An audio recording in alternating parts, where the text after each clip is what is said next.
पुढच्या बातमीकडे वळूयात। पुढची बातमी 10वीच्या विद्यार्थ्यांसाठी अत्यंत महत्त्वाची आहे।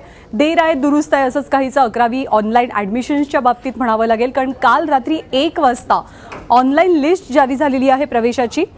या कट ऑफ लिस्टमध्ये तब्बल 1.5 लाख मुलांच्या प्रवेशाचा मार्ग मोकळा झालाय, कारण काल संध्याकाळी 5 वाजता खरं तर ही यादी जाहीर होणं अपेक्षित होतं, तसं झालं नाही। 3 वेळेला डेडलाईन चुकवल्यानंतर विद्यार्थी आणि पालक झोपेत असताना मध्यरात्री 1 वाजता ही यादी जाहीर करण्यात आली। तर 1.5 लाख मुलांना पहिल्या यादीमध्ये प्रवेश मिळाला। ऑनलाईन प्रवेशाचं नेमकं काय झालं? ऑनलाईन प्रवेशासाठी अर्ज केलेले विद्यार्थी किती? तर 2,36,143।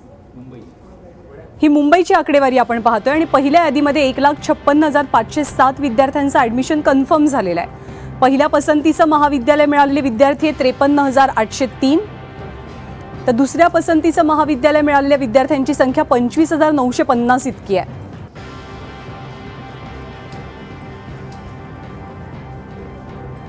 कला शाखेमध्ये 15,912 विद्यार्थ्यांना प्रवेश मिळालाय, तर विज्ञान शाखेत 47,427 विद्यार्थ्यांचा नंबर लागलाय। वाणिज्य म्हणजे कॉमर्स शाखेमध्ये 92,083 विद्यार्थ्यांचं ॲडमिशन कन्फर्म झालेलं आहे।